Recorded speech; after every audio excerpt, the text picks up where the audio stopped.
আসসালামু আলাইকুম, আশা করি আপনারা সবাই ভালো আছেন। তো আজকে আমি আপনাদের মাঝে একটা বানের নকশা নিয়ে আসলাম। এই বানের নকশাটা আমি স্ক্রিনে দিয়ে দেব। এই বানের নকশা দিয়ে আপনারা যে কোনো শত্রুকে ঘায়েল করে দিতে পারবেন। এগুলো কিন্তু সাধারণ নকশা না, এগুলো কেউ অবহেলা করবেন না। আমল যদি করতে পারেন তো এই সাধনা এই নকশার কাজগুলো কখনো বৃথা যায় না। এটা হচ্ছে বানের নকশা দিলাম। এই নকশাটা প্রয়োগ করতে গেলে সর্বপ্রথম আপনাদের যে করণীয় সেটা হচ্ছে যে কোনো সাপ আপনাকে একটা জোগাড় করে নিতে হবে। যে কোনো সাপ, এখানে কোনো উল্লেখিত নাই যে ডারাই সাপ, জাতি সাপ, এগুলো কোনো উল্লেখিত নাই। যে কোনো সাপ লাগবে। সেই সাপের কিঞ্চিত পরিমাণে একটু রক্ত নেবেন, খালি মাইরে বা আগে থেকে সংরক্ষণ করে রেখে দেবেন। ওই রক্তটা কোনো মেশকো জাফরান কালির মধ্যে একটু মিলাইয়া নেবেন। মিলাইয়া নিয়ে 1-2 ফোঁটা দিলেই যথেষ্ট। মিলাইয়া নিয়ে ওই কালিটা দিয়ে নকশাটা অঙ্কন করবেন। 3টা নকশা অঙ্কন করবেন। 3টা যদি না পারেন একটা দিয়ে হয়ে যাবে। নকশাটা অঙ্কন করিয়া এই নকশার নিচে শত্রুর নাম, শত্রুর পিতার নাম লিখে দেবেন। যদি 3টা লিখেন তাহলে আমি নিয়মটা বলে দিতেছি। একটা আগুনে জ্বালাইয়া দেবেন সঙ্গে সঙ্গে, মানে লেখা অবস্থায়, লেখা শেষ আপনি আগুনে পুড়ে আলান একটা। বাকি যে একটা থাকে ওটা শত্রু বাড়ির সীমানার ভিতরে কোথাও ফালাইয়া দেন বা পুঁতে দেন। বাকি যে আরেকটা থাকে ওইটা হচ্ছে কবরে পুঁতে দেন। এটা যে তিনটা যদি কাজ করেন তাহলে সর্বোচ্চ 72 ঘন্টার ভিতরে রেজাল্ট চলে আসবে। আর যদি একটা দিয়ে করেন তাহলে শুধুমাত্র ওই একটা নকশা লিখে ওই একটা নকশাটা শনিবার মঙ্গলবারের যে কবর আছে সেই কবরের ভিতরে ঢুকাইয়া দেবেন, মানে কবরের ভিতরে ফালাইয়া দেবেন। ফালাইয়া দিয়া ঈশান কোণ বরাবর পাম ঠ্যাং দিয়ে 3টা লাত্তি মারবেন। লাত্তি মেরে পিছনে আর তাকাবেন না, সোজাসুজি বাসায় চলে এসে পড়বেন। এটা করার ক্ষেত্রে কি হবে, 7 দিনের ভিতরে শত্রু বিছনায় পড়ে যাবে। তার শরীরের সর্বোচ্চ শরীরের ভিতরে খালি বিষ আর বিষ, ব্যথায় ভরপুর হয়ে যাবে। তার শরীরের চামড়াটা আংরার মতন পুরা পুরা অবস্থা হয়ে যাবে, মানে চামড়াটা খুলে খুলে যাবে, এরকম অবস্থা হয়ে যাবে। এসব নকশা তো মনে করেন যে কোনো কিতাবাদিতে পাবেন না। আর এইসব নকশায় কিতাবাদি তো পাবেন এসব বাদ, কারোর কাছেও দেখাতেও পারবেন না এই নকশাগুলা। তো এই নকশাগুলো আমি দিলাম, আপনারা অবশ্যই ন্যায় পথে কাজে লাগাবেন, অন্যায় পথে কাজে লাগাবেন না। অন্যায় পথে আমি অনুমতিও দিলাম না। আর যাদের গুরু আছে তারা গুরুর কাছ থেকে অনুমতি না নকশার কাজগুলো করবে, ইনশাল্লাহ কাজগুলো হয়ে যাবে। তো সবাই ভালো থাকবেন। ও আর একটা কথা বলে রাখি, সেটা হচ্ছে যে আমাকে ইউটিউব চ্যানেলের ভিতরে অনেক 3টা চ্যানেলের ভিতরে আমাকে নিয়ে অতিরিক্ত অপমান করছে। হ্যাঁ, এগুলো আমার নিজের লোকই করছে, আমি বেশি দূরের কথা বলি না। তারা মানে আমাকে নিয়ে যথেষ্ট পরিমাণে ভিডিওতে অপমান করছে। এবং একটা, এরা যেগুলো অপমান করছে তার ভিতর থেকে শুধু একটা আমাকে খারাপ লাগছে, সেটা হচ্ছে যে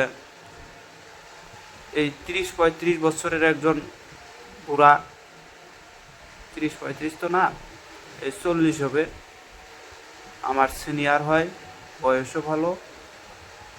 সে তার ইউটিউব চ্যানেলের ভিতরে বলছে যদি কেউ আমাকে অর্থাৎ মনির কবিরাজকে যদি কেউ ধরাইয়া দিতে পারে তার হাতে, তাহলে সে তাকে 50,000 টাকা জরিমানা দেবে, মানে 50,000 টাকা সে উপহার দিবে। মানে কেউ যদি আমাকে তার কাছে ধরাইয়া দিতে পারে তাহলে 50,000 টাকা দিবে। এটা সে তার ভিডিওতে বলছে। যাই হোক, এটা তো আমার মন খারাপ নাই, এটা বলছে ভালোই করছে।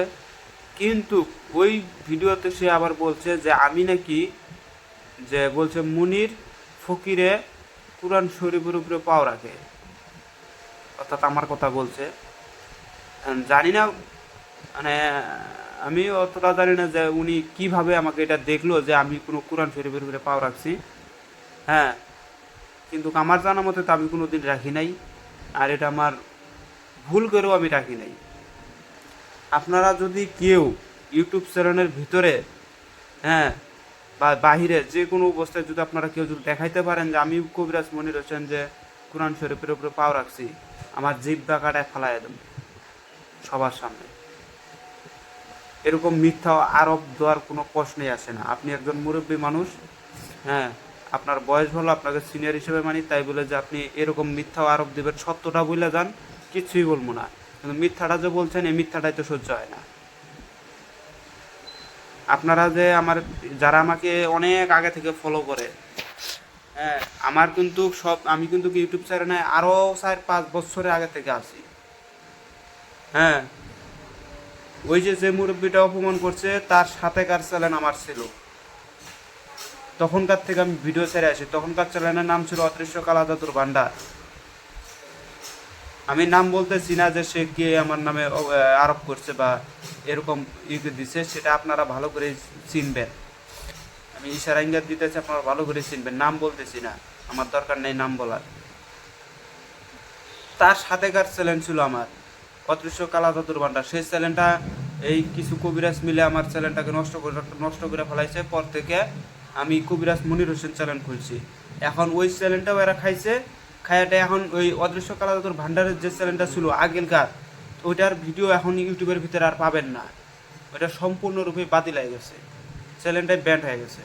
আর এই কবিরাজ মনির হোসেন যেটা আমি ভিডিও ছাড়ছিলাম 2K 29K হয়ে গেছে, হ্যাঁ, ওইটা এই কিছু কবিরাজের কারণে এখন ওই চ্যানেলটাও আমার গেছে গা, আমার হাতে এখন আর ওই চ্যানেলটা নাই।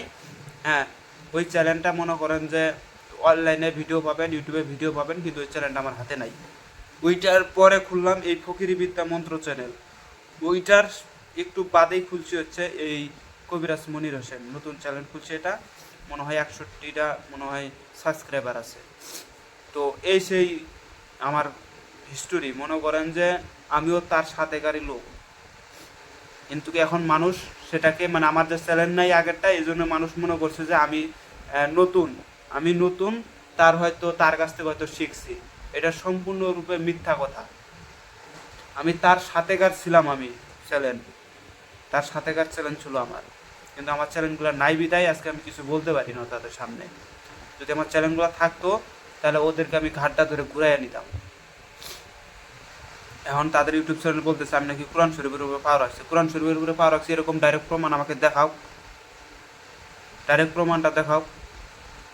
তাহলে এই যে প্রমাণ দেখাতে পারবে না, তাহলে অযথা এরকম মিথ্যা আরোপ তো দেওয়ার কোনো প্রশ্ন আসে না। চাইলে তো আমিও আপনাদের নামে মিথ্যা আরোপ দিতে পারি, আমার ভিডিওতে তো আমি আপনার নামে বদনাম করতে পারি আরও।